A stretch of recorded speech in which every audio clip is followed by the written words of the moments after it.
আসসালামু আলাইকুম ওয়া রাহমাতুল্লাহি ওয়া বারাকাতুহু।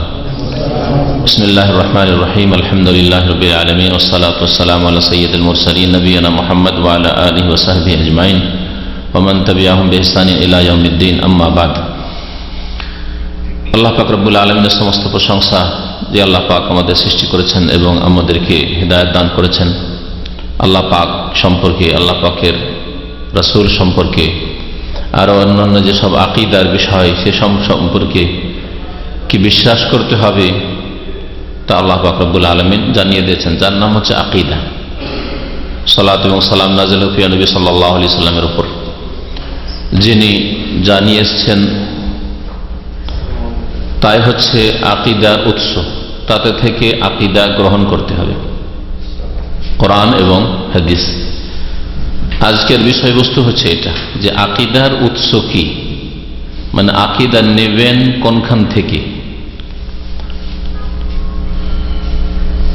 আকীদা নেবেন কোনখান থেকে, কিসের ভিত্তিতে নেবেন আপনি।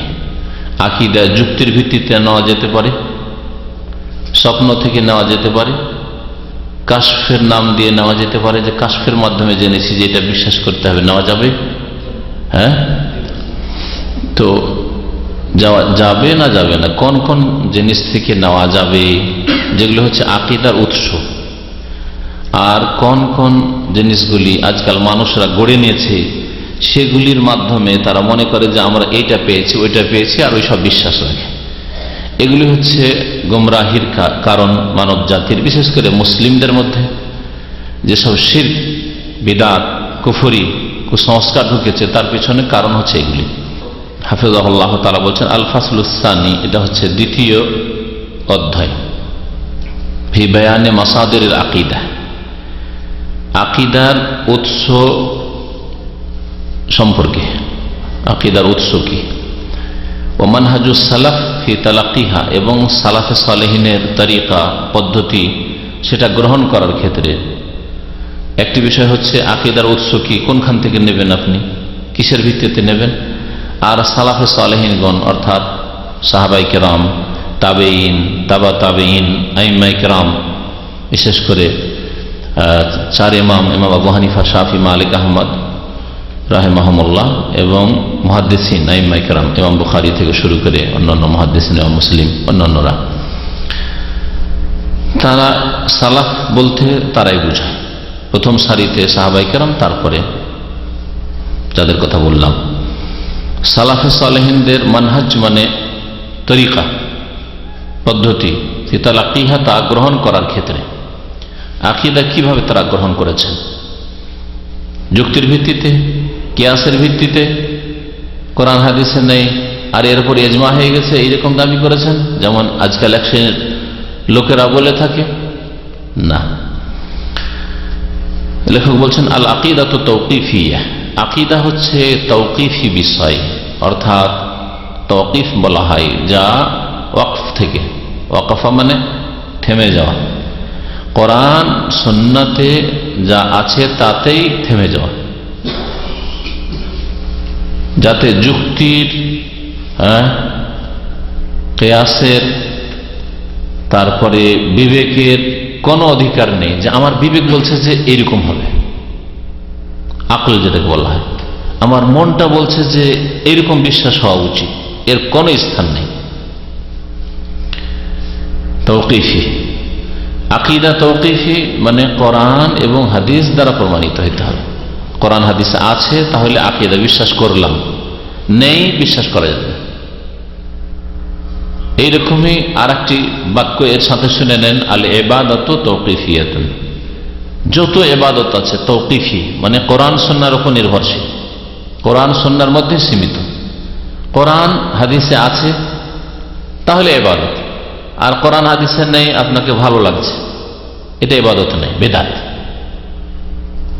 বিদআত। আর এখানে বিদআতের রাস্তা খুলেছে।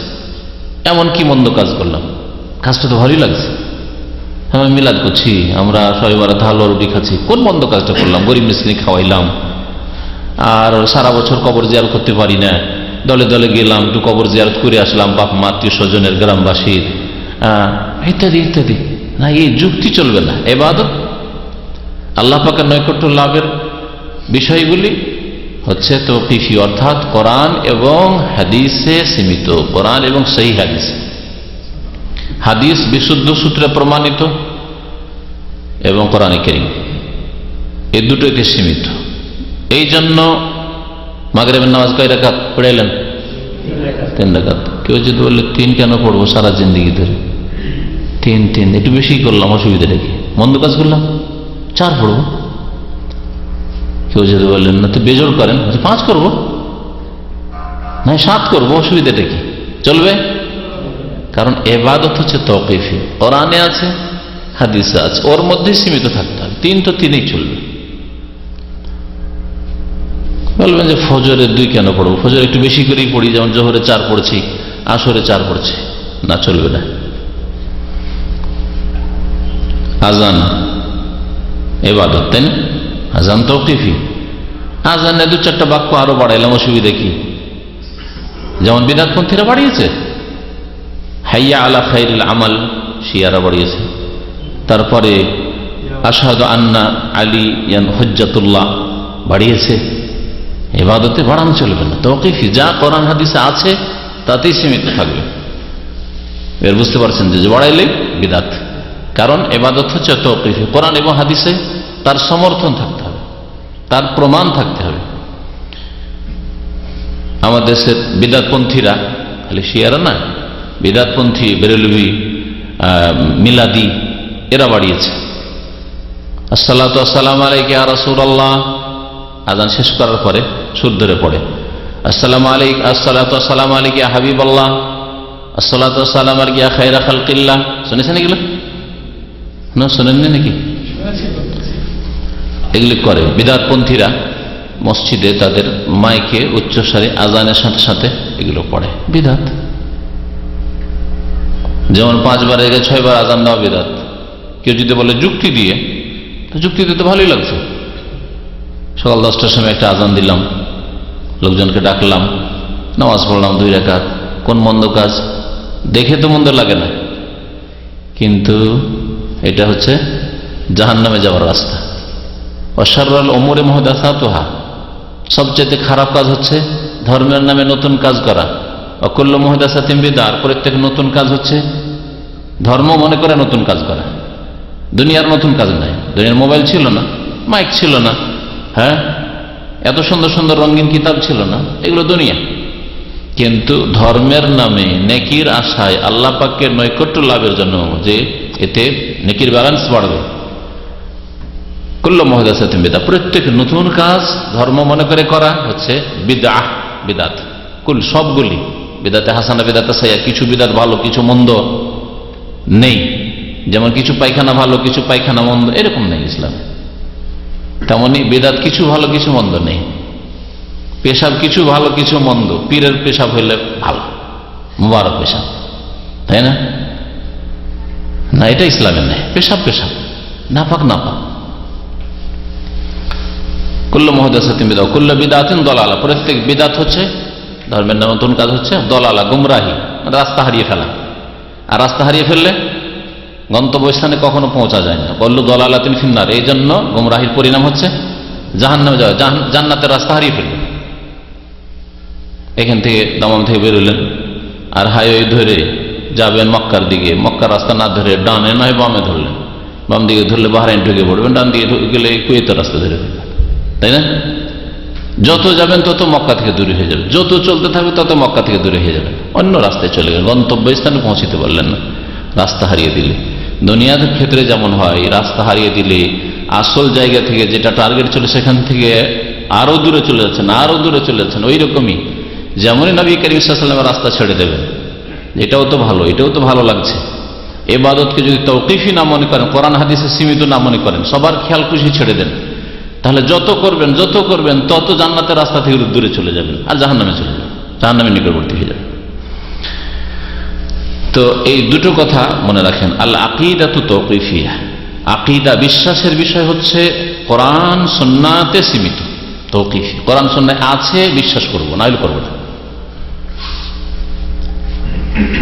ইবাদত তাওকিফি, আল ইবাদাতু তাওকিফিয়া, ইবাদত কোরআন হাদিসে আছে, তাহলে করব, না হয় করব না। ফালা তাসবুত ওর ব্যাখ্যা করছে, আকীদা যে তাওকিফি এর ব্যাখ্যা হচ্ছে ফালা তাসবুত ইল্লা বিদালিলি মিনাশ শারি, সুতরাং কোন আকীদা সাব্যস্ত হবে না যতক্ষণ পর্যন্ত শরীয়ত প্রচারকের পক্ষ থেকে তার দলিল প্রমাণ না পাবো। শারে মানে নবী করিম সাল্লাল্লাহু আলাইহি ওয়াসাল্লাম, শরীয়তের প্রচারক নবী করিম সাল্লাল্লাহু আলাইহি ওয়াসাল্লাম। শরীয়ত যিনি মানুষকে দিয়েছেন, দিনের বিধিবিধান দিয়েছেন আল্লাহর পক্ষ থেকে নিয়ে এসে, তিনি মাধ্যম দিন পৌঁছাবার ক্ষেত্রে তিনি হচ্ছেন মুহাম্মদ রাসূলুল্লাহ সাল্লাল্লাহু আলাইহি ওয়াসাল্লাম। তার পক্ষ থেকে যদি দলিল না পায় তাহলে সেটা আকীদা নয়, সহিহ আকীদা নয়, সেটা ভ্রান্ত আকীদা। এরকম বহু আকীদা আছে, ওদিকে ঢুকলে অনেক লম্বা সময় হয়ে যাবে, তাই না? ভ্রান্ত বিশ্বাস। এখান থেকে শুরু করেন যে আল্লাহর ওলিরা মরেও মরে না, আরো শক্তিশালী হয়ে যায়, তারা জীবিত থাকে, হ্যাঁ, ওলিউল্লাহরা দিতে পারে, হ্যাঁ, দুনিয়া মুরিদানদের খোঁজ খবর রাখে। সবগুলি আকীদা হচ্ছে বাতিল আকীদা, কোরআন হাদিসে নেই, সুতরাং বাতিল আকীদা। দুনিয়া নিয়ন্ত্রণ করে, বালা মুসিবত থেকে উদ্ধার করে, তারা জানতে পারে কে মাজারে আসলো না আসলো, কে চাদর চড়াইলো না চড়াইলো, সব শিরকি কুফরি কথা। আল্লাহ ছাড়া কেউ জানে না গায়বের কথা। আল্লাহ একমাত্র আল হাইয়ুল কাইয়ুম, আয়াতুল কুরসি, আল্লাহু লা ইলাহা ইল্লা হুয়াল হাইয়ুল কাইয়ুম। আল হাই চিরঞ্জীব একমাত্র আল্লাহ রাব্বুল আলামিন। প্রত্যেককে ধ্বংসশীল, প্রত্যেককে মরতে হবে, সুতরাং মারা গেছে। মওতের পরে যে জীবন আছে সেটা পরকালের জীবন, বারজাখী জীবন, দুনিয়ার জীবন নেই। সুতরাং দুনিয়ার কোনো খোঁজ খবর রাখে না। ওমা ইয়াশউরুনা আইয়ানা ইউবআসুন, কোরআনে কারীমে আল্লাহ বলছেন তারা জানেও না যে কখন তাদেরকে কবর থেকে উঠানো হবে, হাসর হবে, কিয়ামত হবে, আর কখন ওলিউল্লাহকে উঠতে হবে, কখন নবীকে উঠতে হবে, কেউ খবর রাখে না। ওমা ইয়াশউরুনা আইয়ানা ইউবআসুন, কোরআনে কারীমের কথা। ওয়ালা মাসরাহা ফিহা লিল রায় ওয়াল ইজতিহাদ, এবং আকীদার ক্ষেত্রে মতামতের এবং ইজতিহাদের, ইজতিহাদ মানে ধর্মীয় ব্যাপারে, ধর্মীয় বিষয়ে প্রচেষ্টা চালানো, জহদ মানে মেহনত, পরিশ্রম। তো ধর্মের ব্যাপারে ইজতিহাদ মানে কোরআন সুন্নাহকে সামনে রেখে কিছু যুক্তি পেশ করলাম, যুক্তি লজিক দিয়ে, কিয়াস দিয়ে আমরা কিছু আকীদা সাব্যস্ত করবো, এটা হবে না। লা মাসরাহ, কোনো স্থান নেই এতে কারো মতামতের, যে অমুক সাহেব এই মত পেশ করেছেন যে এই আকীদা রাখা যাবে, অমুক সাহেবের এটা ইজতিহাদ যে আকীদা রাখা যাবে, কিন্তু কোরআনের কোনো আয়াতেও নেই আর রাসূলের কোনো সহিহ হাদিসেও নেই, সেটা আকীদা নাই, সেটা হচ্ছে বাতিল আকীদা, সেটা হচ্ছে ভ্রান্ত আকীদা, সেটা হচ্ছে গুমরাহি আকীদা। অমিন সাম্মা, এই কারণে ফাইন্না মাসাদিরাহা মাকসুরাতুন আলা মা জা ফিল কিতাব ওয়াস সুন্নাহ, এই জন্যই এর উৎস, আকীদার উৎস সীমিত ওই সব দলিল প্রমাণে যা আল্লাহ পাকের কিতাব কোরআনে কারিমে এসেছে। কোরআনের উপরে নির্ভরশীল আপনার আকীদা, কোরআনে কারিমে আছে বিশ্বাস করবেন। 2 নম্বর ওয়াস সুন্নাহ, নবী সাল্লাল্লাহু আলাইহি সাল্লামের সুন্নাতে মানে হাদিসে, সহিহ হাদিসে এসছে, গ্রহণযোগ্য হাদিসে এসছে, তাহলে বিশ্বাস করবেন। সহিহ অথবা হাসান, দুটোই হচ্ছে গ্রহণযোগ্য হাদিস। যদি কোনো সহিহ হাসান হাদিসে, গ্রহণযোগ্য হাদিসে আসে সনদের দিক থেকে, তাহলে সেটা বিশ্বাস করবেন, আর না হলে বিশ্বাস করবেন না। কোরআনে কারীম ছাড়াও বেশ কিছু জিনিস আছে যেগুলো বিশ্বাসের বিষয়। নবী সাল্লাল্লাহু আলাইহি ওয়াসাল্লাম হাদিস আছে, আমরা বিশ্বাস করি, তাই না? কবর আযাবের কথা কোরআনে কারীম স্পষ্ট আছে, আছে কিন্তু অস্পষ্ট আছে। তারপরে কবর আযাব বিস্তারিত, এত ডিটেলস। মুনকার নাকিরের প্রশ্ন কোরআনে কারীমে নেই, হ্যাঁ, মান রাব্বুকা মা দীনুকা মান নাবিয়্যুকা, নেই কোরআনে কারীম, হ্যাঁ। তারপরে প্রশ্ন হওয়ার পরে যদি নেক লোক হয় তাহলে জান্নাতের নিয়ামত ভোগ করতে থাকে, আর যদি অসৎ লোক হয়, গুনাহগার হয়, তো জাহান্নামের শাস্তি হতে থাকে, আগুনের শাস্তি হতে থাকে কবরের জীবনে। এগুলি কথা কোরআনে কারীমে রাসূলুল্লাহ সাল্লাল্লাহু আলাইহি ওয়াসাল্লামের হাদিসে রয়েছে। বিশ্বাস করি না করি না? কিন্তু আমাদের দেশে এই সম্পর্কে যদি নেন, আরো বহু এরকম ভ্রান্ত বিশ্বাস আছে। সুফিবাদের যে সাজারা, সিলসিলা আছে, পীরদের সাজারা, যে পীরের মুরিদ হয়েছে, মুরিদ, ওই পীরের যে সাজারা আছে, ওই সাজারা সিলসিলা যে পরম্পরা আপনার, ওই যে আছে ওদের নামগুলি, ওইগুলো যদি লিখে কাফনে বেঁধে দেওয়া হয় তাহলে মুনকার নাকির জিজ্ঞাসাই করবে না, মান রব্বকা মাদের জিজ্ঞাসাই করবে না।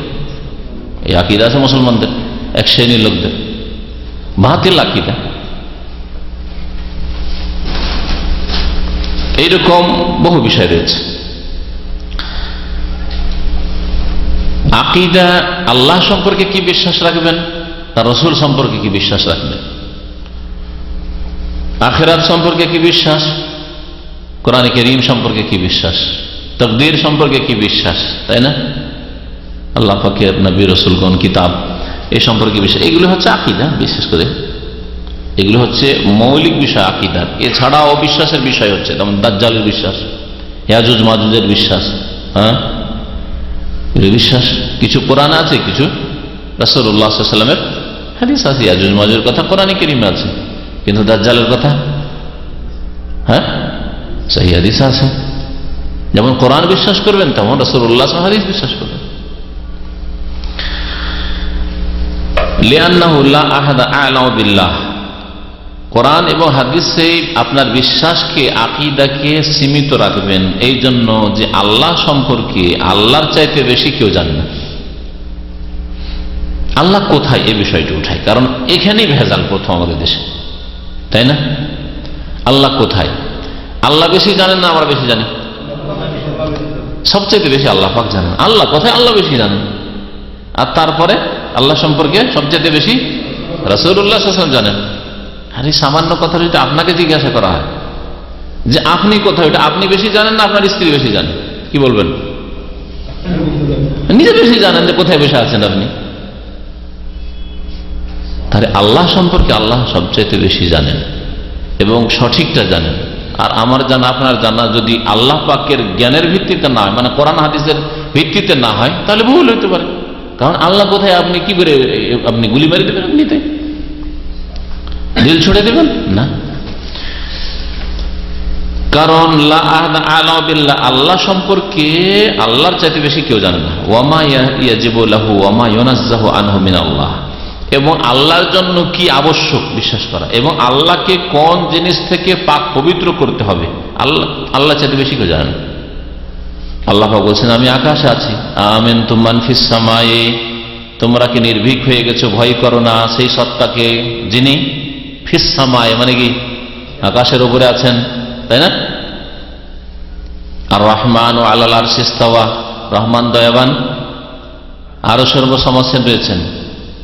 আল্লাহর কথা কিনা কোরআনে কারীমের কথা, তা আল্লাহ তার সম্পর্কে বলেছেন, সুতরাং এটা বিশ্বাস করতে হবে। এর বিপরীতে যদি কেউ বিশ্বাস রাখে আল্লাহ সর্বত্র বিরাজমান, আল্লাহ সব কিছুতেই বিরাজমান, আল্লাহ সব জায়গায়, কলবে কলবে মুমিনের কলবে কলবে আল্লাহ, তাহলে বাতিল কথা নয়। ওয়ালা আহাদা বাদাল্লাহ আ'লা বিল্লাহি মিন রাসূলিল্লাহ সাল্লাল্লাহু আলাইহি ওয়াসাল্লাম, এবং আল্লাহর পরে আল্লাহ সম্পর্কে আল্লাহ রাসূল সাল্লাল্লাহু আলাইহি ওয়াসাল্লামের চাইতে বেশি কেউ জানে না। দুই নম্বরে যেমন বললাম আল্লাহ সম্পর্কে সবচেয়ে বেশি জানেন রাসূলুল্লাহ সাল্লাল্লাহু আলাইহি ওয়াসাল্লাম, চাইতে কেউ বেশি জানেন। কিন্তু সুফিবাদে এমন কুফরি কথা শিখিয়েছে, এমন কুফরি কথা শিখিয়েছে যে একজন সুফি পীর ভণ্ড, সে বলছে বায়েজিদ বোস্তামি, ভালো করে শুনে রাখেন, বায়েজিদ বোস্তামি নাম শুনেছেন? বায়েজিদ বোস্তামি পারস্য দেশের লোক ছিল, জানি না বাংলাদেশে ওর মাজার আছে, আছে না চিটাগাঙে? চিটাগাঙে না? এ বায়েজিদ বোস্তামি বলছে এরা সব গুমরা ছিল। শুনে রাখেন ভালো করে, তাদের উক্তি, তাদের আকীদা, তারা যা পেশ করেছে তা স্পষ্ট প্রমাণ করে যারা পথভ্রষ্ট ছিল। বলছে খুদনা বাহরান ওয়াকাফাল আম্বিয়া আলা সাহিলি, আমরা এমন সমুদ্রে পাড়ি দিয়েছি, খাদা এখুদ মানে ডুবে যাওয়া, ডুব দেওয়া, পানিতে ডুব দেওয়াকে খাদা এখুদ বলা হয়। খুদনা বাহরান এমন সমুদ্রে আমরা পাড়ি দিয়েছি, ডুব দিয়েছি, ওয়াকাফাল আম্বিয়া আলা সাহিলি, নবী রাসূলরাও তার কিনারায় গিয়ে থেমে গেছে। সমুদ্র নবী রাসূলগণ এসে এখানে থেমে গেল, আর যেতে পারলো না, কিন্তু আমরা দিলাম একবারে পাড়ি, ডুব দিলাম। এটা হলো ভণ্ডদের কথা। এই সুফিবাদের অধিকাংশই আকীদা। এই জন্য যারা পীরতন্ত্রে বিশ্বাসী, কোন পীরের মুরিদ, তাদের কাছে রাসূলুল্লাহ হাদিস বলেন একটু পরোয়া নেই, কোরআনের কথা বলেন কোনো পরোয়া নেই। কিন্তু উলিয়া উলিয়া বলেছেন, বিশেষ করে তাদের তরিকার লোক বলেছেন, অমুক পীর সাহেব বলেছেন, আরে সুবহানাল্লাহ, পীর সাহেব বলেছেন। ولهذا كان منهج السلف الصالح ومن تبعهم في تلقي العقيدة مقصورا على الكتاب والسنة। এই জন্য সালাফে সালেহিন, সাহাবায়ে কেরাম, তাবেঈন, তাবা তাবেঈন, ইমাম আবু হানিফা, শাফি, মালিক, আহমদ, আইম্মা মুহাদ্দিসিন, ইমাম বুখারী, মুসলিম, আবু দাউদ, নাসাঈ, তিরমিজি, ইবনে মাজাহ, আরো সমস্ত মুহাদ্দিসিন কেরাম, তাদের যারা অনুসারী, ওমান তাবিআহুম, আর যারা তাদের অনুসরণ করেছেন, তারপরে ইমাম ইবনে তাইমিয়া, ইবনুল কাইয়িম, হাফিজ ইবনে হাজার, শেখ মুহাম্মদ আব্দুল ওয়াহাব রাহমাতুল্লাহ আলাইহিম আজমাইন। ফি তালাক্কিল আকিদা, আকিদা গ্রহণ করতে হবে কি থেকে? তাদের মানহাজ হচ্ছে মাকসুরান আলাল কিতাব ওয়াস সুন্নাহ, কোরআন এবং সুন্নায় সীমিত। কোরআন সুন্নাহ থেকে আকীদা নিতে হবে। কোরআনে কারিমে আছে, আর না হলে রাসূলুল্লাহ সাল্লাল্লাহু আলাইহি ওয়াসাল্লামের হাদিস আছে। এর উদ্ভট আকীদা বহু আছে, প্রতিদিন ওসব ফিরিয়ে লাভ নেই। যে কোনো উদ্ভট আকীদা পেশ করবে, তখন বলবেন যে কোরআনের কোন আয়াত আছে, রাসূলের কোন হাদিস আছে। যেমন আমাদের দেশে আকীদা আছে, সফর মাস চলছে, আমাদের দেশে কুলক্ষী নেওয়া আছে অনেক কিছু থেকে, আর কুলক্ষী শিরক, তেয়ারা তো শিরক, নবী সাল্লাল্লাহু আলাইহি ওয়াসাল্লাম কুলক্ষী নেওয়া হচ্ছে শিরক। আরব জাহিলিয়াতের যুগে মুশরিকরা সফর মাসকে অশুভ কুলক্ষী মনে করত। এই সফর মাসে যে চাঁদের মাস চলছে, কোন বিবাহ শাদী করাইত না। বাঙালি মুসলিমরা আর হিন্দুরাও কার্তিক মাসে বিবাহ করায় না, কার্তিক মাসে বিবাহ চলবে না, ভাদ্র মাসও করায় না। দেখেন, এক এক এলাকায় এক এক কুসংস্কার, এই শিরকি আকীদা আছে।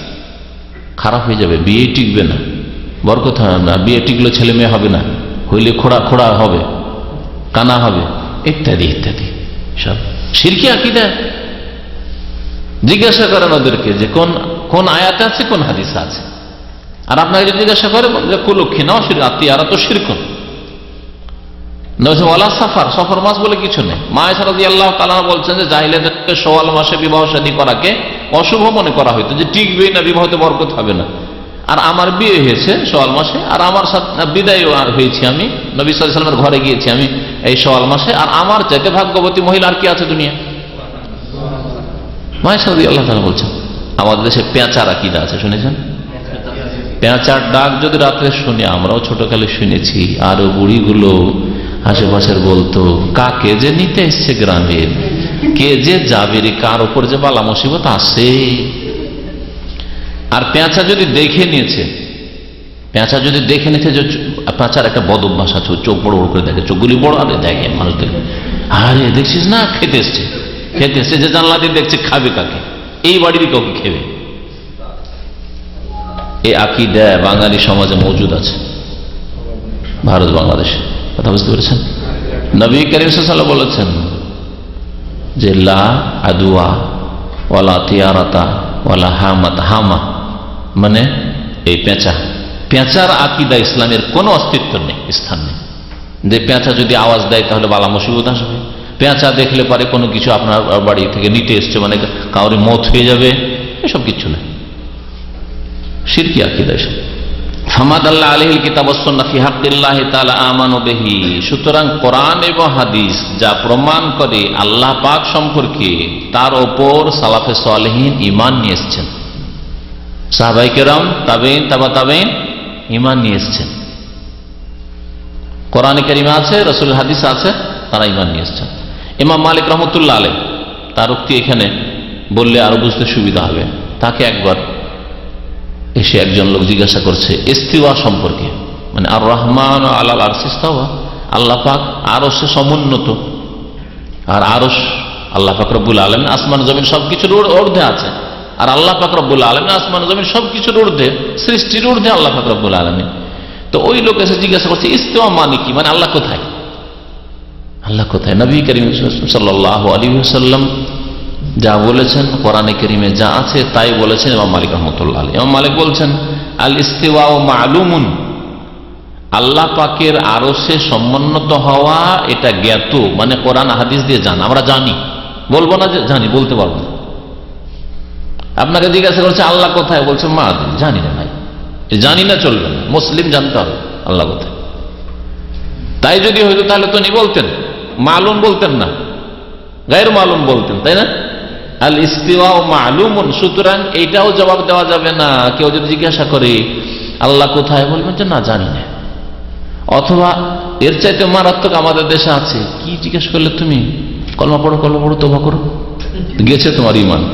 আমাদের কোন ছাত্রকে দেশে গিয়েছিল, গিয়ে আচ্ছা বলেন তো দেখি ভাই, ও গিয়ে মানে এটা দিয়ে পরীক্ষা করেছে, জানে যে এতে রোগ আছে, বলেন তো ভাই আল্লাহ কোথায়, কি বললেন, গেছে আপনার ইমান, তাড়াতাড়ি কলমা পড়ে না, তাড়াতাড়ি কলমা পড়ে। ইমাম মালিক রহমতুল্লাহ যখন জিজ্ঞাসা করা হলো তাহলে তাই বলতেন, যদি সেটা ইসলাম হইতো। তাহলে ইসলাম হচ্ছে আল ইস্তিওয়া মালুমুন, আল্লাহ আরশের ওপরই আলো সমুন্নত, এটা জানা মালুম। আপনারা বুঝতে পারছেন এই আরবিগুলো? হ্যাঁ, ওয়াল কাইফু মাজহুলুন, কিন্তু ধরন অজানা। মজহুল মানে অজানা, জাহাল মানে অজ্ঞতা, আর মজহুল মানে অজানা, যা অজানা। তাই আল্লাহ কেমন ভাবে আছেন কেউ যদি জিজ্ঞাসা করে, জানা নেই। আপনারা যদি জিজ্ঞাসা করে আপনি কোথায় আছেন, বলছে এখানে চেয়ারে বসে আছি। যে কেমন ভাবে বসে আছেন বলতে পারবেন না? পারবেন না। এইভাবে বসে আছি ভাই, মুখে হাত দিয়ে বসে আছেন, যেমন কেউ হাতে হাত দিয়ে বসে আছেন, বলতে পারবেন আপনি। কিন্তু আল্লাহ পাক কেমন ভাবে আরশের ওপর সমুন্নত, এটা আমাদের জানা নেই। আল্লাহ পাক আল্লাহর মতো সমুন্নত, আল্লাহর মতো, কোনো কিছুর সাথে তুলনা আমরা জানি না, কিন্তু জানি যে আল্লাহ পাক আরশের ওপর সমুন্নত। আল ইস্তিওয়া মালুম ওয়াল কাইফু মাজহুল ওয়াস সাওয়ালু আনহু বিদআতুন। আর এইরকম জিজ্ঞাসাবাদ করা, জিজ্ঞাসা মানে এই জিজ্ঞাসা করা যে আল্লাহ কোথায়, জিজ্ঞাসা করা যাবে না এটা নয়। জিজ্ঞাসাবাদ করা আর সন্দেহ করা, ও ছিল আসলে প্রথম বিদআত প্রকাশ পেতে যাচ্ছে। আল্লাহ কেমন করে, সেই যুগে নতুন নতুন যুক্তি, আল্লাহ তাহলে তো একদিকে হয়ে যায়, এগুলি গুমরা করেছে। একদিকে হয়ে যায়, আল্লাহ উপরে, তার মানে দিকে, দিক বলা যাবে না, কোন দিকে ইশারাই করা যাবে না, এইখানে গুমরা হয়েছে। ওই লোক সম্পর্কে ইমাম মালিক বুঝতে পারলেন যে এটা বিদাতি আছে। তারপরে দেখো এই রকমের জিজ্ঞাসাবাদ করা আর সন্দেহ পোষণ করাই হচ্ছে বিদাতি কাজ। হ্যাঁ, ওয়া ইনকার হু কুফরুন, আর অস্বীকার করা যে আল্লাহ আরশে নেই, আল্লাহ সর্বত্র বিরাজমান, এরকম কথা বলা হচ্ছে কুফরি কথা। ইনকার হু কুফরুন, ইনকারুল ইস্তিওয়া, আল্লাহ আরশের উপর সমুন্নত, এ কথা অস্বীকার করা হচ্ছে কুফর। তারপরে জানেন বিদাতিকে থাকতে দেননি, ওই বর্ণনায় রয়েছে ইমাম মালিক ছাত্রদেরকে বললেন যে এই বিদাতিকে বের করে দাও এখান থেকে, আমার দর্শ থেকে। মসজিদে নববীতে ইমাম মালিক রহমতুল্লাহ দর্শ মসজিদে নববীতে হইতো, আমাদের মতো এরকম এতে না। রাসূলুল্লাহ সাল্লাল্লাহু আলাইহি ওয়াসাল্লাম মসজিদে তার সারা জীবন দর্শ চলেছে, বের করে দাও এখান থেকে। কারণ এই প্রথম বিদাত মানুষের মগজে ঢুকাচ্ছে যে আল্লাহ কি করে আরশের উপর হইতে পারে, তাহলে তো দিক বলতে হচ্ছে।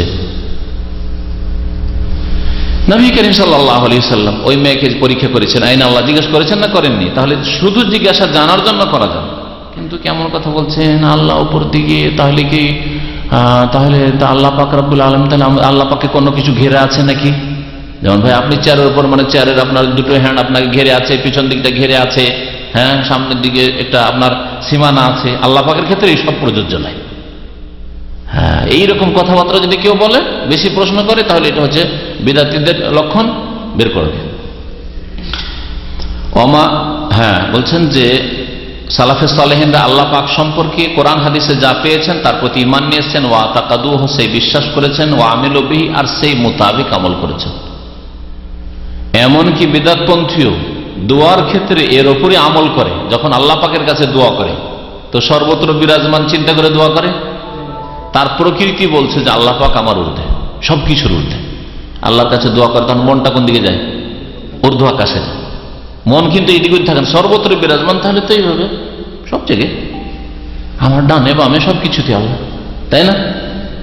এটাকে বলা হয় দলিলুল ফিতরা। শুনে রাখেন, এটা হচ্ছে প্রাকৃতিক দলিল যে আল্লাহ পাক রব্বুল আলামিন সৃষ্টি জগতের ঊর্ধ্বে, এই মানুষের নেচার, প্রকৃতি বলছে কথা।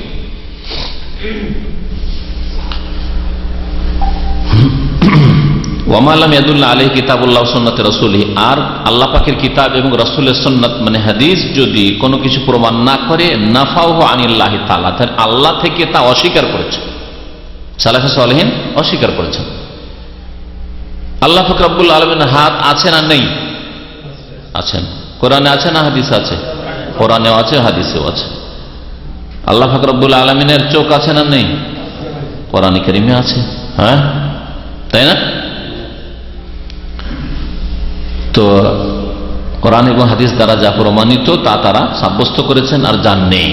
এখন যদি আপনাকে কেউ জিজ্ঞাসা করেন যে ভাই আল্লাহর কি বডি আছে, আল্লাহর দেহ আছে, আল্লাহ পাকের নাক আছে, যে কেউ যদি জিজ্ঞেস করে কি বলবেন?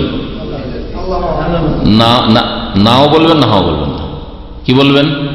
জানি না, আল্লাহ আল্লাহ। হ্যাঁ, এটা হচ্ছে সঠিক জবাব। না মানে আপনি না করলেন, আপনাকে আল্লাহ জানায়নি, তার মানে এই নয় যে নেই, আর হ্যাঁও নয়। আল্লাহ যতটা জানিয়েছে তা বিশ্বাস করেন, কথা বোঝা গেছে? আর যা আল্লাহ পাক বলেননি সে সম্পর্কে আপনি খেয়াল খুশি বলেন। না বললে একটা হুকুম লাগালেন, আর হ্যাঁ বললে একটা হুকুম লাগালেন। আপনার হুকুম লাগাবার অধিকার কোথায়? বুঝতে পারছেন না? যেমন একটা লোক বলছেন যাও, এটা একটা হুকুম, আর যেও না, দুটি হুকুম। আপনার এই অধিকার হইতে না হবে? এই অধিকার কে দিল যে আল্লাহ সম্পর্কে বলছেন আছে আর নেই বলবেন আপনি? বলে ভাই কোরআন হাদিসে আসেনি, তাই এই ব্যাপারে আমরা চুপ, বলতে পারবো না। আল্লাহ আলম, আল্লাহ বেশি জানে।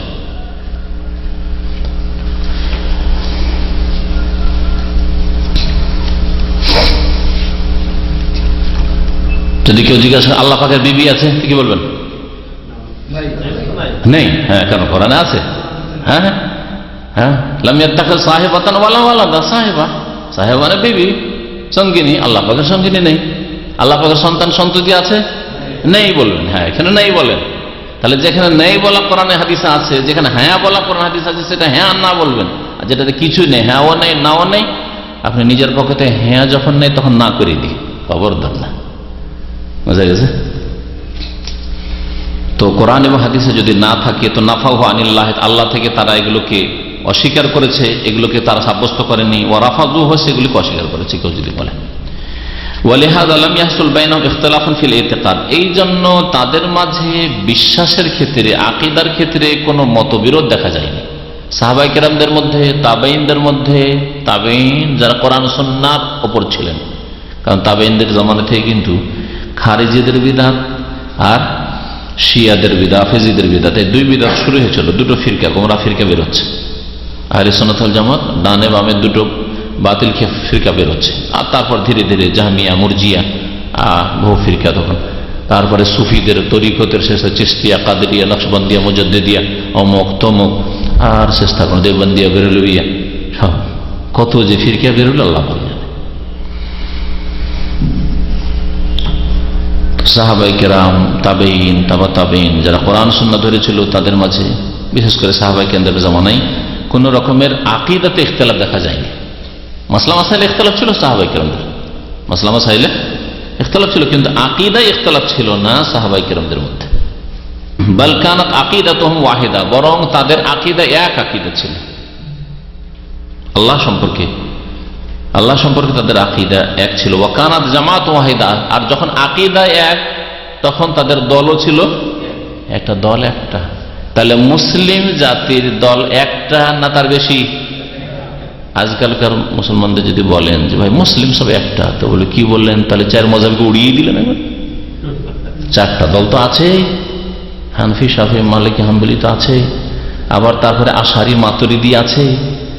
হ্যাঁ, এগুলো সবগুলি ওদের কাছে আহলে সুন্নাত। আর তারপরে আকীদার ক্ষেত্রে ইখতিলাফ, আশারি, মাতুরিদির ইখতিলাফ আছে, আকীদার ইখতিলাফ, সেগুলিও তাদের কাছে আহলে সুন্নাত। যদিও হানাফি, শাফি, মালিকি, হাম্বলি যদি অরিজিনাল হয় তাহলে আকীদার ইখতিলাফ নয়, মাসলা মাসাইলের ইখতিলাফ অরিজিনাল। আর ডুপ্লিকেট যদি হয়, নকলি হয়, তাহলে আকীদার ইখতিলাফ আছে। কারণ বর্তমান যুগে যারা মযহাবধারী, তারা ইমাম আবু হানিফা, ইমাম শাফি, অন্য আইম্মায়ে কেরামদের যে ফিকহি মযহাব শুধু তাতে সীমিত নেই, তারা আকীদাতে আশারি হয়ে গেছে, না হয় মাতুরিদি হয়ে গেছে। ওইসব আকীদা ইমাম আবু হানিফা, শাফি, মালিক, আহমদ তাদের এইসব আকীদা ছিল না। যার ফলে বর্তমান যুগে যারা মযহাবের দাবিদার, আকীদার ক্ষেত্রে তারা মযহাবের অনুসারী নয়। একটা আলোচনা অনেক দিন থেকে করব, একটা অনেক দিন আগে করেছিলাম, প্রকৃত হানাফি কে, অডিওতে ছিল। আর ইনশাআল্লাহ তাআলা সময় চলে যাচ্ছে, এবার খুব শীঘ্রই করব ইনশাআল্লাহ, যে আসলে প্রকৃত মযহাবধারীকে কয়েক ভাগ করে ইনশাআল্লাহ তাআলা পেশ করব, যে কোনটাকে আসল হানাফি বলবেন, কোনটাকে আসল শাফেঈ বলবেন, কোনটাকে আসল মালিক কি বলবেন, এটাকে না ওইটাকে না ওইটাকে, ইনশাআল্লাহ। যদি ভুলে যাই 2070-এর মধ্যে মনে করে দেবেন। তাদের আকীদা এক ছিল, তাদের দলও এক ছিল। আল্লাহ পাক এক দলের কথা বলেছেন না 4-8-এর কথা বলেছেন? মযহাবের ক্ষেত্রে 4টা করে দিল, ফাটল ধরিয়ে দিল। তরিকতের ক্ষেত্রে মেন 4টা করলো, আর মেন 4টা থেকে কত যে শাখা প্রশাখা সুফি তরিকতের বেরিয়েছে আল্লাহ পাক জানেন। আল্লাহ বলছে ইন্না হাযিহি উম্মাতুকুম উম্মাতুন ওয়াহিদা, তোমাদের এই উম্মত হচ্ছে নিঃসন্দেহে উম্মাতুন ওয়াহিদা, এক উম্মত, জামাতে একটা। আর সবগুলিকে আল্লাহ বলছেন ওয়াতাসিমু বিহাবলিল্লাহি জামিআন, তোমরা সকলে আল্লাহ পাকের রশিকে মজবুত করে ধারণ করো, একটা দল হইতে হবে। সুতরাং যথাসাধ্য ইখতিলাফ, মতবিরোধ কমাবার চেষ্টা করতে হবে। আর এই কমানো সম্ভব কিসের ভিত্তিতে? সংখ্যাগরিষ্ঠতার ভিত্তিতে। আপনারা ওইদিকে বেশি বসে আছেন, ঠিক না? আর আমি এইদিকে, আমরা দুজনই বসে আছি। তো বললেন যে আপনারা দুজন ওইদিকে থাকলে কেমন হবে, আপনারা দুজন এদিকে চলেছেন, আমরা একই। এটা একতার ভিত্তি, নাকি আপনারা ভুল পথে আছেন বা ভুল জায়গায় আছেন, আমরা ঠিক জায়গায় আছি? তো সব এক জায়গায় হওয়া, যেখানে ঠিক জায়গায় সেখানে আসা, ঠিক পয়েন্টে, ঠিক পয়েন্টে আসতে হবে। আর সঠিক পয়েন্ট হচ্ছে কোরআন এবং হাদিস। তা কোরআন এবং হাদিসকে মজবুত করে ধরে তার ভিত্তিতে বিনা শর্তে কোরআন হাদিস মানব, কোন শর্ত নাই যে অমুক ইমাম সাহেব বললেন, হুজুর বললেন, কি বললেন না, না। কোরআন এবং হাদিস সবকিছুর ঊর্ধ্বে থাকবে, মানুষের মতামত, ব্যক্তি মতামতের ঊর্ধ্বে থাকবে। এর ভিত্তিতে একতা আসতে হবে। সংখ্যাগরিষ্ঠতার ভিত্তিতে আমাদের দল ভারী, তোমরা খামাখাই গ্রামে 10টা লোক আলাদা হওয়ার কি এটা কোন কথা হইল? তোমরাই ভুল পথে আছো, আমরা 500 জন, তোমরা 10-20 জন, এটা যুক্তি চলবে না। এটা হচ্ছে জাহিলিয়াতের যুক্তি। হ্যাঁ, জাহিলিয়াতের যুক্তি। লিআন্না আল্লাহ তাকাফফালা লিমান তামাসসাকা বিকিতাবিহি ওয়া সুন্নাতি রাসূলিহি বিইজতিমাইল কালিমা, কারণ আল্লাহ পাক রব্বুল আলামিন দায়িত্ব নিয়েছেন যে যারা কোরআনকে মজবুত করে ধরবে, রাসূলের হাদিসকে মজবুত করে ধরবে, তারা এক হইতে পারবে। বিইজতিমাইল কালিমা, তাদের বাক্য, তাদের কথা এক হবে। কোরআন এবং হাদিসের ভিত্তিতে যদি নামাজ পড়েন তো বেশি পার্থক্য থাকবে না। কোরআন এবং হাদিসের ভিত্তিতে যদি আল্লাহ সম্পর্কে আকীদা রাখেন তাহলে কোনো পার্থক্য থাকবে না। কোরআন এবং হাদিসের ভিত্তিতে যদি রাসূল সাল্লাল্লাহু আলাইহি ওয়াসাল্লাম সম্পর্কে আকীদা রাখেন তাহলে কোনো ইখতিলাফ থাকবে না যে নবী নূরের তৈরি না মাটির তৈরি, হায়াতুন নবী না মওতুন নবী, হ্যাঁ, ওসব থাকবে না। ওয়াস-সাওয়াব ফিল মুতাকাদ ওয়া ইত্তিহাদিল মানহাজ, আকীদার ক্ষেত্রে তারা সঠিক রাস্তা পেয়েছে এবং তাদের পথ একটি হয়েছে। আর আল্লাহ তাআলা, আল্লাহ পাক বলেছেন ওয়াতাসিমু বিহাবলিল্লাহি জামিআন, তোমরা আল্লাহ পাকের রশিকে সকলেই সংঘবদ্ধভাবে মজবুত করে ধারণ করো। ওয়ালা তাফাররাকু, তোমরা বিচ্ছিন্নতা সৃষ্টি করিও না, বিচ্ছিন্নতা সৃষ্টি করিও না। ওয়া ক্বালা তাআলা, আল্লাহ পাক আরো বলেছেন ফাইম্মা ইয়াতিয়ান্নাকুম মিন্নি হুদান, আমার পক্ষ থেকে যে তোমাদের কাছে দিক নির্দেশনা আসে, হিদায়াত আসে, আল্লাহর পক্ষ থেকে রাস্তা দেখানো হয়েছে, ওটা নেবেন না অন্য রাস্তা নেবেন? ওটাই নিতে হবে। ফামানিত্তাবা হুদায়া, সুতরাং কেউ যদি আমার হিদায়াতকে অনুসরণ করে, ফামানিত্তাবা হুদায়া এটা হচ্ছে সূরা তাহার আয়াত, আর ফামানতাবা হুদায়া ওটা হচ্ছে সূরা বাকারার আয়াত। ফামানিত্তাবা হুদায়া, যেই ব্যক্তি আমার হিদায়াত, আমার দিক নির্দেশনাকে অনুসরণ করবে, মেনে চলবে, ফলো করবে, ফালা ইয়াদিল্লু, সে কখনো পথভ্রষ্ট হবে না, ওয়ালা ইয়াশকা, আর সে কখনো বদনসিব হবে না। ইয়াশকা মানে হচ্ছে হতভাগা হওয়া, হ্যাঁ, ওয়ালা ইয়াশকা, আর কেউ বদনসিব হবে না। তাহলে বদনসিব কে? জাহান্নামী, সে বদনসিব। যে শিরকে অথবা বিদআতে পড়লো সে বদনসিব, পাপিষ্ঠ হচ্ছে বদনসিব। আর যেই ব্যক্তি জান্নাতের রাস্তায় আছে সে ভাগ্যবান। ফাম্মাল্লাযিনা সুঈদু ফাফিল জান্নাহ, যারা হচ্ছে ভাগ্যবান তারা জান্নাতে। ওয়াম্মাল্লাযিনা শাকু, পক্ষান্তরে যারা হচ্ছে বদনসিব, ফাফিন নার, তারা জাহান্নামে। আল্লাহ বলছেন যারা আমার হিদায়াতকে মেনে চলবে, অনুসরণ করে, ফালা ইয়াদিল্লু, তারা গোমরাহ পথভ্রষ্ট হবে না, ওয়ালা ইয়াশকা, তারা হতভাগা হবে না। ওয়ালিযালিকা সুম্মু বিল ফিরকাতিন নাজিয়া, এই জন্য যারা কোরআন সুন্নাহকে বিনা কোনো শর্তে মেনে চলেছে, কোরআন সুন্নাহকে বুঝেছে সাহাবায়ে কেরামের তরিকায়, কারণ সেই যুগে কোনো ফাটল ছিল না, সেজন্য সাহাবায়ে কেরাম যেভাবে কোরআন সুন্নাহকে বুঝেছেন, তাদের দৃষ্টিভঙ্গি নিয়ে কোরআন হাদিসকে বুঝেছে, তাদেরকে ফিরকায়ে নাজিয়া বলা হয়েছে। কিয়ামত পর্যন্ত এই দলটিকে নাজাত প্রাপ্ত দল, মুক্তি হাসিলকারী দল। ফিরকা মানে দল, আর নাজিয়া মানে নাজাত থেকে মুক্তিপ্রাপ্ত। লিআন্না নবী সাল্লাল্লাহু আলাইহি ওয়াসাল্লাম শাহিদা লাহুম বিন নাজাত, এদেরকে নাজাত প্রাপ্ত দল কেন বলা হয়? এই জন্য নবী করিম সাল্লাল্লাহু আলাইহি ওয়াসাল্লাম একটি হাদিসে এই দলটিকে নাজাত প্রাপ্ত দল বলে আখ্যায়িত করেছেন। তাদের জন্য সাক্ষী দিয়েছেন নাজাতের। হিনা আখবারা বিইফতিরাকিল উম্মাহ, যখন নবী করিম সাল্লাল্লাহু আলাইহি সাল্লাম ভবিষ্যৎবাণী করেছিলেন যে উম্মতে ফাটল ধরবে, ইলা 73 ফিরকা, কতটি ফাটল? 73 দলে ভাগ হয়ে ফাটল ধরবে। নবী করিম সাল্লাল্লাহু আলাইহি ওয়াসাল্লাম বলেছেন ইফতারাকাত বনি ইসরাইল, বনু ইসরাইল, বনু ইসরাইল ইহুদিরা বা ইফতারাকাতিল ইহুদ, ইহুদিরা ভাগ হয়েছে কত ভাগে? 71। এহেদা ও সাবিনা ফিরকা 71 ভাগে। ওয়াফতারাকাত নাসারা, আর খ্রিস্টানরা 72 ভাগে ভাগ হয়েছে। ওয়াসাতাফতারিকু উম্মতি, আর আমার উম্মতের লোকেরা ভাগ বন্টন হয়ে যাবে, বিচ্ছিন্ন হয়ে যাবে দলে দলে। আলা 73 ফিরকা, 73 দলে। কুল্লুহুম ফিন্নার, সবগুলি জাহান্নামে যাবে। সবগুলি জাহান্নামে যাবে মানে এটা নয় যে চিরকাল জাহান্নামে থাকবে। এই কথাটা আপনারা ভালো করে মুখস্থ করেন, কারণ এটা অনেকে বুঝে না। হেদায়েত হয়েছে সামান্য, কিছু পড়েছে, আর তারপরে সবগুলিকে জাহান্নামে মানে চিরকাল জাহান্নামে বানিয়ে দিল, আর মনে করলে যে জান্নাত আমার জন্য শুধু বরাদ্দ। না, এটা ভুল। 73 ফিরকা আর 72 ফিরকা জাহান্নামে যাবেন। নবী সাল্লাল্লাহু আলাইহি ওয়াসাল্লাম এই কথা তো বলেননি যে এগুলো খালেদিন সবগুলি, এ কথা বলেছেন। এর মধ্যে যারা একেবারে বড় শিরক, বড় কুফরি করেছে, তারা চিরকাল জাহান্নামে থাকবে, আর ফিরে আসেন, শিরক কুফরিতে ফিরে আসেন, ওই অবস্থায় মরে গেছে সেগুলি।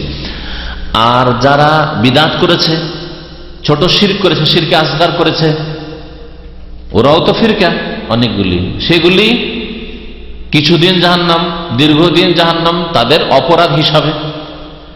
এমনও ফিরকা হবে যেগুলি জাহান্নামের হকদার, জাহান্নাম তাদের পানিশমেন্ট ছিল হয়তো 2-4 বছর, 2-4-6 মাস বা কিছুদিন, কিন্তু তারা যেহেতু মুসলিম ছিল, নামাজি ছিল, বিদআতপন্থী নামাজি ছিল, শিরক পর্যন্ত পৌঁছানি, বড় কুফরি পর্যন্ত পৌঁছানি, ইসলাম বিনষ্টকারী কোনো কাজ করেনি, সুতরাং তাদের জন্য হতে পারে নবী সাল্লাল্লাহু আলাইহি ওয়াসাল্লাম শাফাআত, হতে পারে আল্লাহ পাকের রহমত, হতে পারে কবর আযাব দিয়ে মাফ, কবর আযাব হয়েছে।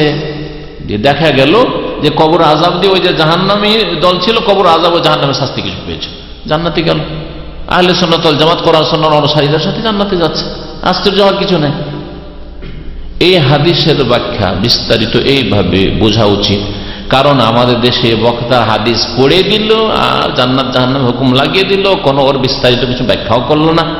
সবগুলি চিরকাল জাহান্নামে তো থাকবে না, জাহান্নামে চিরকাল থাকবে একমাত্র যারা নিজের ইসলামকে পুরোপুরি নষ্ট করে দিয়েছে, ভঙ্গ করেছে, বড় শিরক করে, বড় কুফরি করে, বড় মুনাফিক করে। কুল্লুহা ফিন্নার, নবী সাল্লাল্লাহু আলাইহি ওয়াসাল্লাম কি বলেছিলেন? সবগুলি জাহান্নামে ইল্লা ওয়াহিদা, একটি দল। ওয়ালাম্মা সুইলা আন হাযিহিল ওয়াহিদা, এই একটি দল যে জান্নাতে যাবে, একটি দল জান্নাতে যাবে মানে ওই দলটি জাহান্নামে যাবে। ওই দলটি দখুল আউয়ালি হবে, মানে জান্নাতে প্রথম থেকেই যাবে, প্রথম থেকে জান্নাতে যাবে। তাদের বাকি আমল ঠিক হয়। তাহলে এমন নয় যে আকীদা বিশ্বাস ঠিক, আল্লাহ সম্পর্কে আকীদা ঠিক, রাসূল সম্পর্কে আকীদা ঠিক, পরকাল সম্পর্কে আকীদা ঠিক, ঠিক না, কিন্তু নামাজি ঘাটতি তো জাহান্নামে যাবে না। আকীদার কারণে জাহান্নামে যাচ্ছে না, কিন্তু নামাজ ঘাটতি, ফজর নামাজ পড়ে সেজন্য জাহান্নামে যাচ্ছে। সুদ খেয়েছে, ঘুষ খেয়েছে, সহি আকীদার লোক, ঘুষখোর ছিল, হারাম খেয়েছে, আত্মসাৎ করেছে, মসজিদের টাকা, মাদ্রাসার টাকা, এতিমখানার টাকা বেঈমানি করেছে, সেজন্য জাহান্নামে যাচ্ছে। কখনো এটা ভাববেন না যে সহি আকীদা আছে সুতরাং 7 খুন মাফ, এটাও নয়। দিনের একটা দিক হচ্ছে আকীদা ছাড়া ইবাদত, সেটা কমপ্লিট হইতে হবে, ফরজ ওয়াজিব। আর আরেকটা হচ্ছে আখলাক, মামলাত, আদান প্রদান, বিবাহ শাদী, কেনা বেচা, ব্যবসা বাণিজ্য, রুজি রোজগার। রুজি রোজগার হারাম ছিল, আর বলছে সহি আকীদার লোক জান্নাতে চলে যাবে, জাহান্নামে যাবে।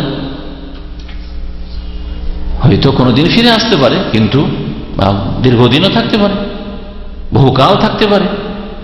খুন করেছে, সহি আকীদার লোক, খুন করেছে, জিনা করেছে, নাই।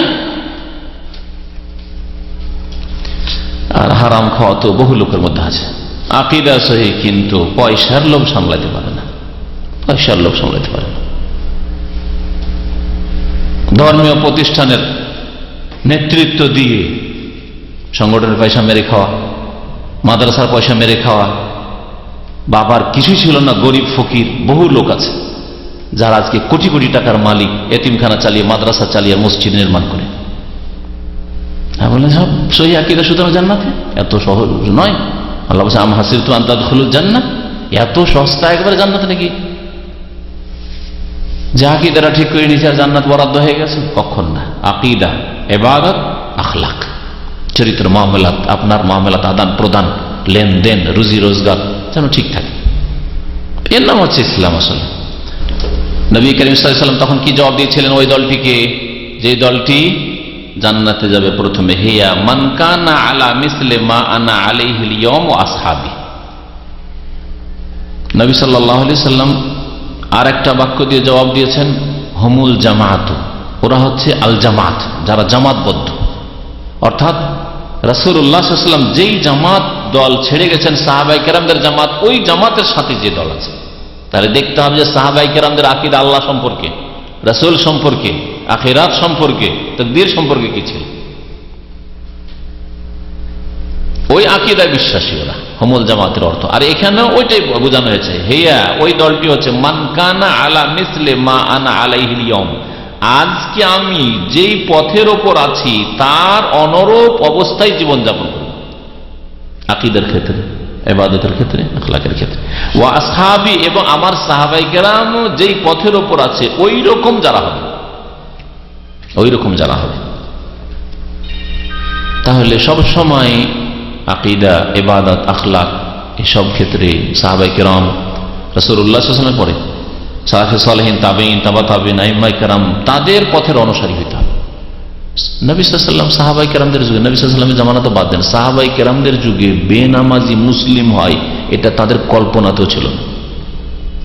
এজন্য ইজমা ছিল তাদের যে বেনামাজি মুসলিম নাই, সাহাবায়ে কেরামদের ইজমা। কানু লা ইয়ারাউনা শাইআম মিনাল আমাল তারকুহু কুফরুন গায়রা সালাহ।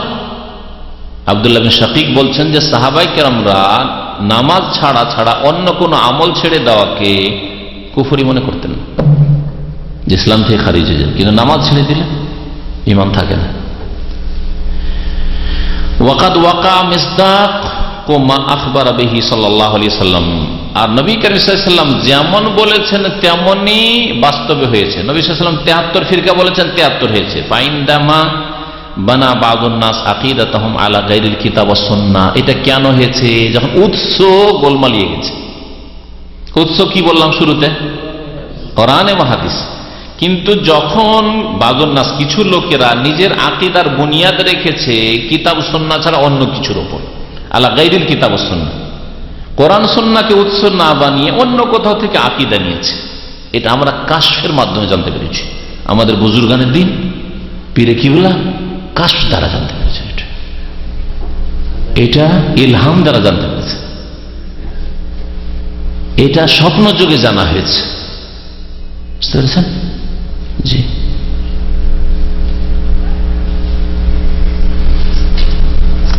এটা রেজালুল গায়ব তারা জানিয়েছে। রেজালুল গায়বের একটা আকীদা আছে, মানে অদৃশ্য কিছু আর ওলিউল্লাহরা আছে, গৌস, কুতুব, আবদাল, ওদের মাধ্যমে জানা হয়েছে।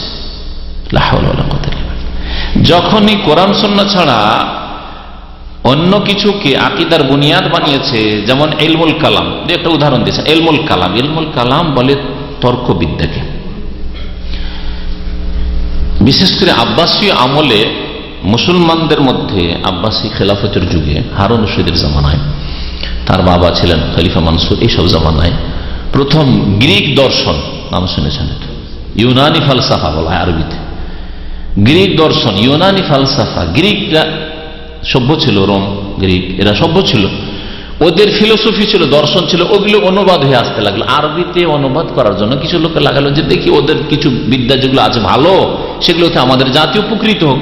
যেমন মেডিকেল সায়েন্স আজকাল আরবিতে অনুবাদ হচ্ছে, তাই না? আরবিতে অনুবাদ হয়ে, যেমন মিশরে মেডিকেল সায়েন্স, মেডিকেল পড়ানো হচ্ছে, MBBS পড়ানো হচ্ছে আরবি মিডিয়ামে, আর অন্য অন্য দেশেও ইংলিশ দিয়ে পড়ানো হচ্ছে। যেমন আমাদের দেশগুলিতেও ইংলিশ দিয়ে, বাংলাতে আপনি পাবেন না, হয়তো মেডিকেল পড়া হবে না, ইংলিশ দিয়ে পড়তে হবে আপনাকে। একটা ইঞ্জিনিয়ারিং পড়লে ইংলিশ মিডিয়ামে যেতে হবে আপনাকে। বাংলা মিডিয়ামের ছেলেকে ইঞ্জিনিয়ারিং ঢুকলে বা মেডিকেলে ঢুকলেও ইংলিশ মিডিয়ামে যেতে হবে। তো ওরা ওই জামানে মনে করলো, প্রথমখানে মনে করলো যে ওদের বিদ্যাগুলো আসো, কিছু দর্শন শিখি, ওদের থেকে যদি কিছু উপকৃত হতে পারি। কিন্তু উপকার কি হবে? বিজাতি কাফেরদের বিদ্যা এসে তাদের আকীদায় বরবাদ করে দিল। যুক্তিকে 1 নম্বরে রাখলো আকল, আর নাকল কোরআন হাদিসের দলিলকে 2 নম্বরে। আল্লাহ যদি আসমানের উপর হয় তাহলে তো বলতে হয় যে আল্লাহ একদিকে আছে, তাহলে তো এই ছাদের নিচে নেই, জমিনে নেই, আল্লাহ উপর দিকে আছে। তা আল্লাহর একটা সাইড হয়ে গেল, তাহলে এদিক তো খালি আল্লাহ থেকে ইশারা করা হয়ে গেল।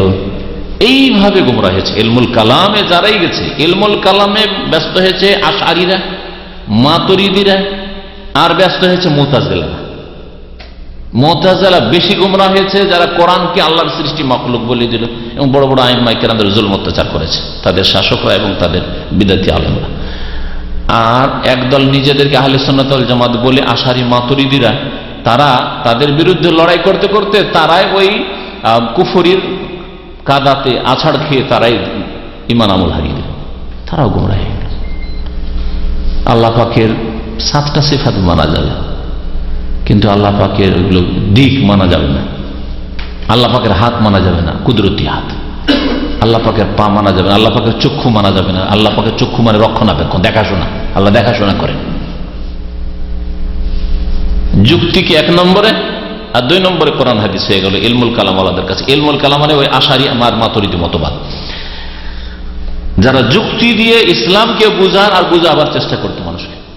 যুক্তি তর্কে লিপ্ত হইল মুতাজিলার সাথে, মুনাজারা আর বহস করতে গিয়ে মুতাজিলাও গোমরা হইল, এরা নিজেরাও গোমরা হইল। ওয়া কাওয়াইদুল মানতিক, এবং মানতিক লজিক, মানতিক আমাদেরকে পড়ানো হয়েছে। মানতিক পড়ে মাথা খারাপ করা হয়েছে, কিছুই ফায়দা হয়নি, না দুনিয়ার লাভ হয়েছে না আখিরাতের লাভ হয়েছে। আর আমাদের চাইতে আমাদের ওস্তাদদের আমলে আরো বেশি পড়িয়ে বেকার করা হয়েছে, তার জিন্দিগিটা বেকার করা হয়েছে। আমার এক ওস্তাদ বুখারী পড়েছেন, 40-45 বছর বুখারী ওনার পড়া হয়ে গেছে, তখন আমি তার কাছে বুখারী পড়েছি।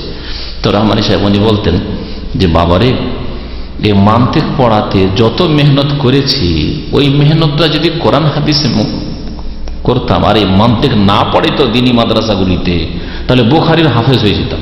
শুধু তোমাদের বুখারী পড়াইতাম না, বুখারীর হাফেজ হয়ে যেতে পারতাম। মান থেকে কত কিতাব যে পড়িয়েছে, আমরাই তো পড়েছি 8টা-10টা কিতাব। ফালতু ফালতু জিন্দেগিতে বেকার করা হয়েছে। একটা করে সাবজেক্ট প্রতি বছরে। তর্কবিদ্যা, যুক্তি, যাতে পড়তে গিয়ে শিক্ষক ভালো করে বুঝে না, আর ছাত্রও বুঝে না। আর যারা বুঝেছে, যে আমলে বুঝে, অধিকাংশ গোমরা হয়েছে। নিজের আকলকে, বিবেককে কোরআন হাদিসের দলিলের উপর প্রাধান্য দিয়েছে। এটা তো যুক্তিতে ধরে না, এটা যুক্তিসম্মত লাগে না। যেমন আল্লাহ যদি হাত হয়, তার মানে আল্লাহর অঙ্গ প্রত্যঙ্গ আছে। আল্লাহর অঙ্গ প্রত্যঙ্গ বলা, আল্লাহকে পবিত্র করা হইল না, আল্লাহকে দুর্বল করে দেওয়া হইল। এই জন্য হাত থেকে পাক করতে হবে, এই জন্য চোখ থেকে আল্লাহকে পাক করতে হবে, এই জন্য আল্লাহকে পা থেকে পাক করতে হবে। আল্লাহ পাকে দেখেন। এই জন্য আশারি মাতুরিদি মতবাদ আপনাদেরকে একটু বলছি, কারণ এগুলো বেশি শুনে লাভ নেই। বলছে সামিউন বিলা সামিন, শোনেন কিন্তু শোনার কোন তাদের কাছে অঙ্গ প্রত্যঙ্গ নাই আল্লাহ পাকের কাছে। সামিউন বিলা সামিন, তারপরে বাসিরুন বিলা বাসারিন, দেখেন তিনি কিন্তু চোখ নেই। আল্লাহ দেখেন কিন্তু চোখবিহীন দেখেন। বুঝতে পেরেছেন? জি।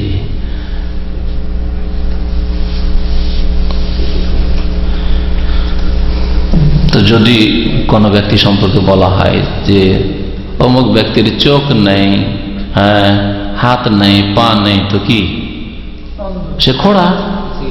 চোখ নেই, হাত নেই, পা নেই, খোড়া। তো ইলমুল কালামে আশারি মাতুরিদি মতবাদ আল্লাহ পাককে খোড়া করে দিয়েছে।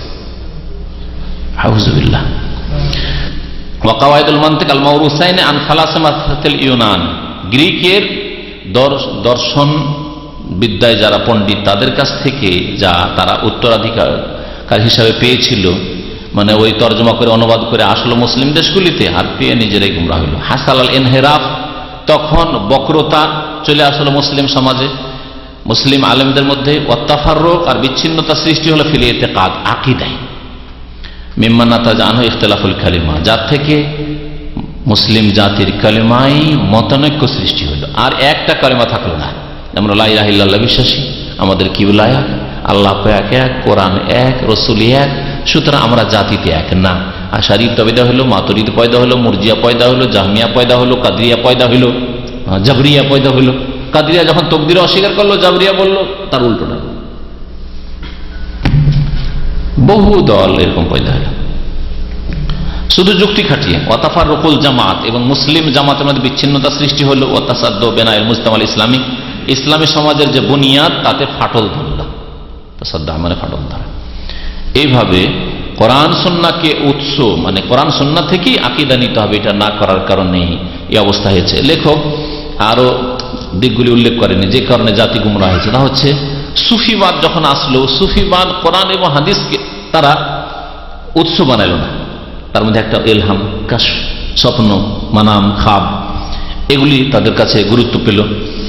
আর তারপরে তারা তখন এলিমকে, বিদ্যাকে ভাগ করলো, শরীয়ত আর মারিফত, মানে বাতিনি এলিম আর জাহিরি এলিম।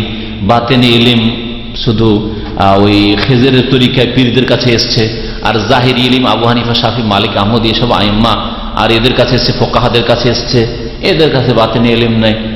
হ্যাঁ, সুতরাং বাতিনি এলিম হলে হাটহাজারি ফারেক হলো, দেওবান্দ ফারেক হলো, বাতিনি এলিম হাসিল করার জন্য পীর ধরতে হবে, মুরিদ হইতে হবে, যার ফলে বহু আলেমরা মাদ্রাসা ফারেক হয়ে ওই পীরের মুরিদ, জাহেল পীরের মুরিদ। আর যদি বলেন যে না সে মাদ্রাসা পড়েছেও, তো সে বিদআত পড়েছে, সেও জাহেল, মানে কোরআন এবং হাদিসের জ্ঞান থেকে জাহেল। এইভাবে গুমরাহ হয়েছে, যার ফলে বহু বাতিনি